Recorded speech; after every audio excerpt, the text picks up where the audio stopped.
The issue is without a brand association, you can't build the awareness That's that exactly right. Because awareness for what? Not exactly. only do you need an association, and an important part of this network you build is the brand assets, which we often talk about, the logo, the character, color scheme that you associate with that. Because without these brand assets, you have nothing to hook your meaning onto. Right. Um, and that's why it's so important to build those in a strong fashion. And that's what I do in the book. I show what makes strong networks and how to build them basically for brands to succeed.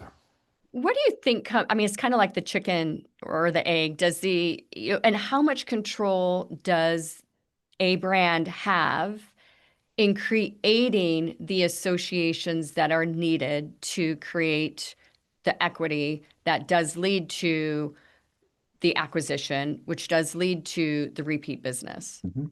Again, great question. So I do not, there's this popular saying of the brand, the consumer owns the brand. And Right. I think that is absolutely false because your job as a brand marketer, a brand steward, is to determine what are the three or four associations I want to create. It's basically your positioning, right? Right. But to be able to do that, you need to understand how do consumers perceive my brand? What is their current experience? So in the case I mentioned earlier, like the Palladium boots, you had no experience, you have no perception, you have no memory of this brand. So I can literally devise a network of association that I want.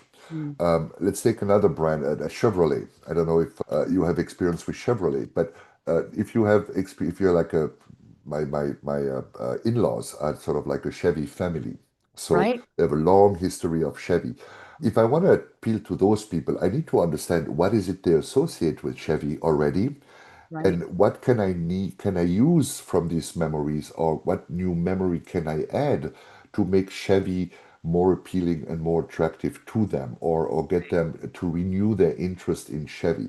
For that, I need to understand what is in their mind already. Now, I can only do that if I'm honest. So, I cannot go and say, oh, Chevy is the best sports car brand out there. It's like, no, because most people associate, trucks with them. So coming up with something like sports car, there's a disconnect here. Right. Or I can say if I claim something that is inconsistent with what consumers currently have in their brain, then I'm going to create a friction and consumers are going to push back. And that's when you often have the big backslashes out there. So, Right.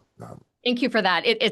I think a lot about how it makes you feel. Years mhm, ago, there was a great denim line within Ann Taylor, which I mhm, know you have no brand association to as well. mhm, And I bought these jeans for 10 years. mhm, It made me feel good. I think they made me look better. mhm, Because of that, I felt more positive. mhm. I felt pretty, all these sort of things that you feel when you put something like that on, or in the case of Chevrolet, how you feel when you drive the car down the street. Yeah. And Taylor discontinued the line. Oh. And they lost my business like Mhm, 20 years ago because of it mhm. because I could not find, it took me months to find Yeah. another brand that made me feel the way that that specific model of jeans made me feel. Yeah. And it was truly something that really, really bothered me until I found that new brand. And then, Mhm. brand loyalty, Kick back in. and Yeah. it kicked back in. Yeah. So that's how important this is. Yeah. That's how important this is, and why planning, why brand development, why brand strategy, why positioning, why the messaging, everything that we're talking about right now is so crucial to Yes. setting up a company to succeed. Yeah.